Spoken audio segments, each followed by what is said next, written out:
नमस्कार, डुगडुगी आपका अभिवादन करता है। अभी हम हैं चिड़ियापुर में और ये जो हिस्सा है ये उत्तर प्रदेश में आता है, बिजनौर जिला है। हमारे साथ हैं श्री राम वृक्ष यादव जी। आप 63 वर्ष के हैं और आप बचपन से पशुपालन कर रहे हैं। पशुपालन में आपकी महारत हासिल है। आप जानते हैं कि पशु के साथ किस तरह का व्यवहार किया जाना चाहिए, पशुओं को कब भूख लगी है उसके बारे में भी आप जानते हैं। आप अपने बारे में बताइएगा कि आप अभी आपसे जब हम बात कर रहे थे तो आप पशुओं की भाषा सीखना चाहते हैं। हाँ, अब देखिए मेन पॉइंट इनका जो है खुराक जी।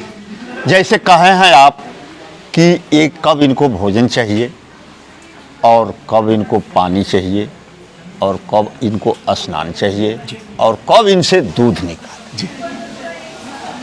तो जब इनकी समय हो जाती है, जब समय इनकी यानी कोई समय मान लीजिए 3 हो, 2 हो, 4 हो, 5 हो, तो ये आवाज़ सुनते ही, आवाज़ का पायल पायल मतलब पाँव की आवाज़, आदमी की आवाज़ नहीं, पाँव की आवाज़ सुनते ही ये खड़ी होकर के बोलना शुरू कर देती है।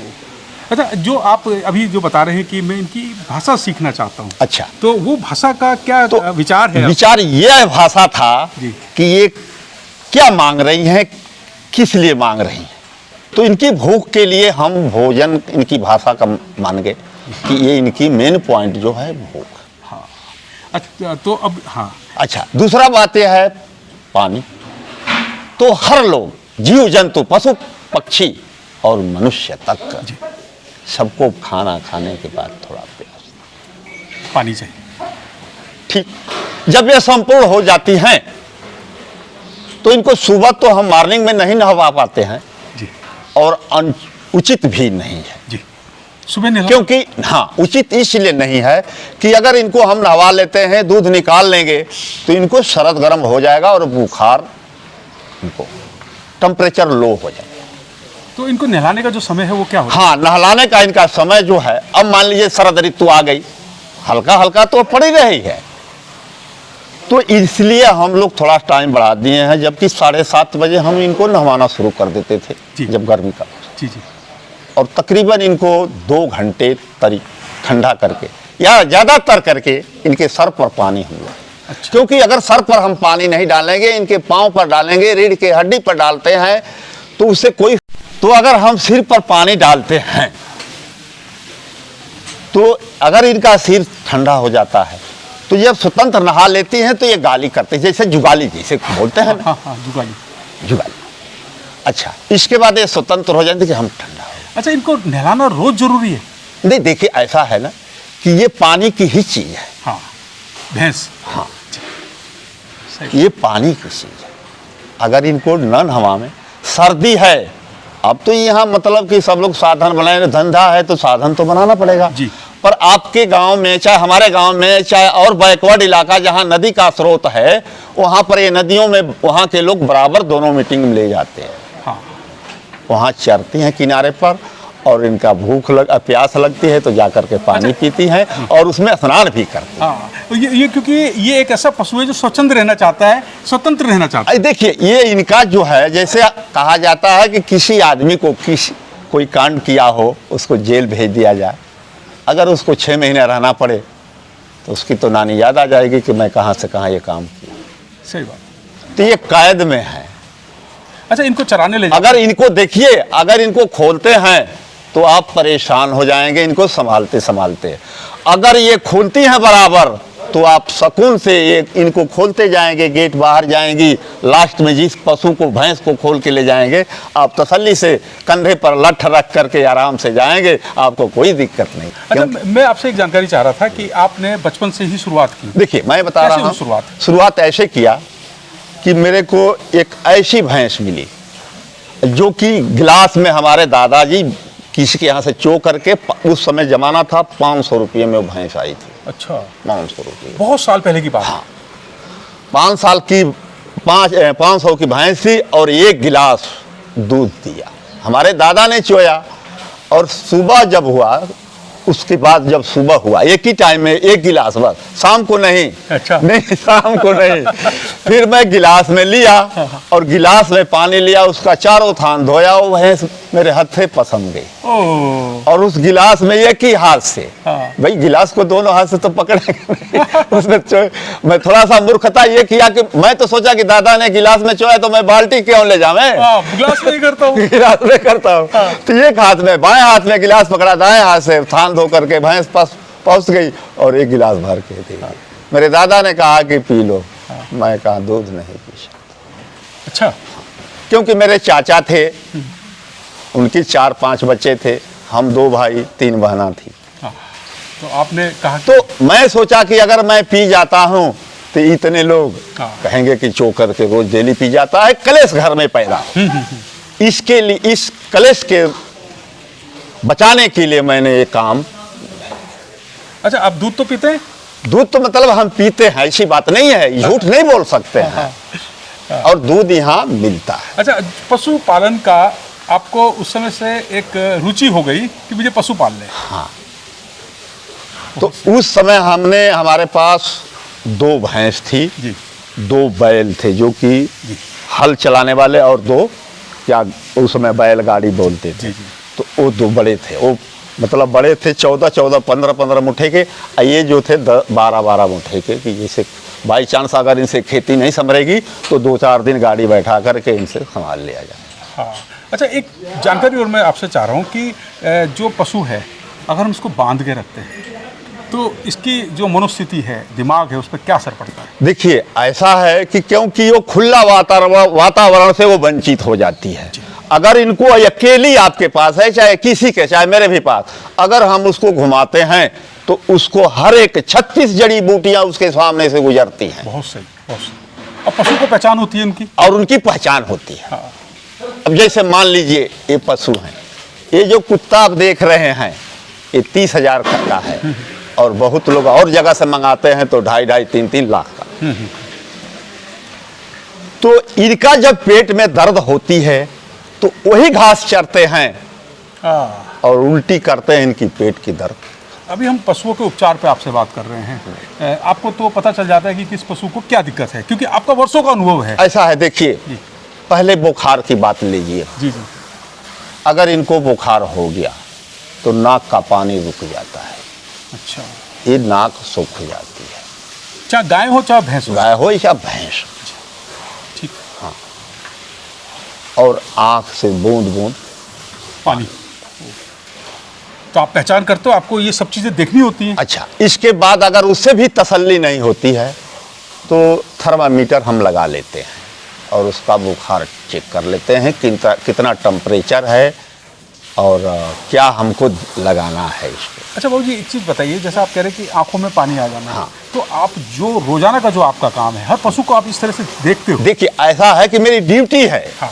अगर हम नहीं करेंगे तो आप कहेंगे कि तुम लापरवाही करते हो। हाँ। सारी सुविधा देते हुए तुम मेरे काम का मेरा नाजायज फायदा उठा रहे हो, मेरे धंधे से, मेरे रोजी रोटी से तुम मजाक कर रहे हो। तो ऐसा करो कि तो अपना झोरा चको तो जाओ।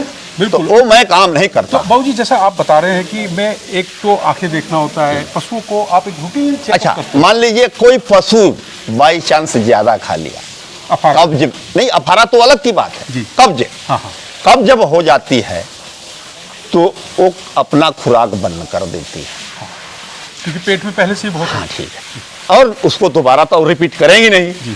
और कितने लोग हैं, अगर मान लीजिए कितने लोग हैं, मान लीजिए सुबह भैंस दूध कम दिया तो कहेंगे चलो शाम को देखेंगे क्यों। तो मान लीजिए सुबह में अगर वो भैंस 5 लीटर दूध दे रही थी तो 4 लीटर दिया, क्यों कम दिया भाई? तुम्हारी कारण जानना है। है ना? नहीं तुम्हें मालूम है तो बताओ कि हाँ भैंस से क्यों दूध कम दिया है, इतना दूध था। नहीं मालूम है तो दूसरे को बता दो जिसकी जिम्मेवारी है। हाँ। ये तो मान सकते हैं ना। तो वो भी समय ले गया। दूसरी टाइम कहा कि सुबह, अब मान लीजिए सुबह 4 दिया तो शाम को 2.5 किलो देगी। तो ये प्लस सुबह में हुआ और 2.5 इसमें हो गया। जोड़ लीजिए कितना का नुकसान किया। और टीका जो लगेगा अलग है। अलग। तो पहले ही चेक कर लेना चाहिए। तो उसमें आप क्या देते हैं? जैसे बुखार हो जैसे मान लीजिए अगर कब्ज हो गई तो जैसे मान लीजिए मीठा सोडा हो गया, अच्छा, मीठा सोडा बहुत रामबाण चीज है। कब्ज के लिए। और इसमें क्या बोलते हैं, ये मेथी भी बहुत रामबाण। नहीं, अगर लेटरिन सख्त भी है तो भी उसको, जैसा कि आप बता रहे कि मेथी और मीठा सोडा, हाँ। तो और रसोई में और क्या क्या चीज़ें रखते हैं? देखिए ऐसा है कि मतलब ये है कि यहाँ तो हम लोग अब अपनी रसोई को रसोई नहीं मानिए, घर की रसोई को रसोई मानिए। उसमें 36 चीज़ रखते हैं। जैसे मान लीजिए गोल मिर्च जिसको बोलते हैं लोग, काली मिर्च, अजवाइन बोलते हैं, सौंफ बोलते हैं, छोटी इलायची बोलते हैं, लौंग बोलते हैं, और मोटी, इसमें भी मोटी एक इलायची। अच्छा बाबू जी, एक चीज़ बताइएगा कि हाथ से दूध निकालना और एक लोग लगाते हैं पंप से, तो क्या अंतर है, कितना फायदेमंद है हाथ से दूध? देखिए ऐसा है, दोनों से फायदा है और दोनों से नुकसान है। पहला पॉइंट आप लीजिए पंप वाला। पंप में अगर समझ लीजिए कि अगर गाय का अंदाज लगाइए कि गाय के थान में चारों बांट के करीब किलो दूध है, तो मशीन निकाल लीजिए उसको आराम से हाथ से। अगर जो लगाने वाला मशीन वहां पर है, लापरवाही किया तो ब्लड निकाल देगा। उस पर ध्यान देने की जरूरत हाँ, है। ध्यान। तो हाथ से दूध अच्छा। निकालना मुझे लगता है ज़्यादा फायदेमंद है। फायदामंद यह है कि इनको तसल्ली हो जाती है हाँ, सही बात। कि हमारा, इनको जैसे कहा जाता है कि मान लीजिए बुखार में आपको टीका लगा तो धीरे धीरे आराम बुझाता है, तो पशु धीरे धीरे उसमें अपना धीरे धीरे जुगाली करना शुरू कर देता है कि आराम हो गया। तब हमको भी तसल्ली होती है कि पशु कुछ आराम हो। आपकी नज़र में हाथ से दूध निकालना ज़्यादा सही है? हाँ। अच्छा, इसमें देखिए, इसमें भी कारण है। अगर एक एक ग्राम चारों थान में दूध डेली का दोनों टाइम का छोड़ता रहा तो वो धीरे धीरे उस पर परत बन जाती है। एक मिनट बाद वो नुकसान है। हाँ, तो वो जो है जिसको लोग बोलते हैं छेछड़ा,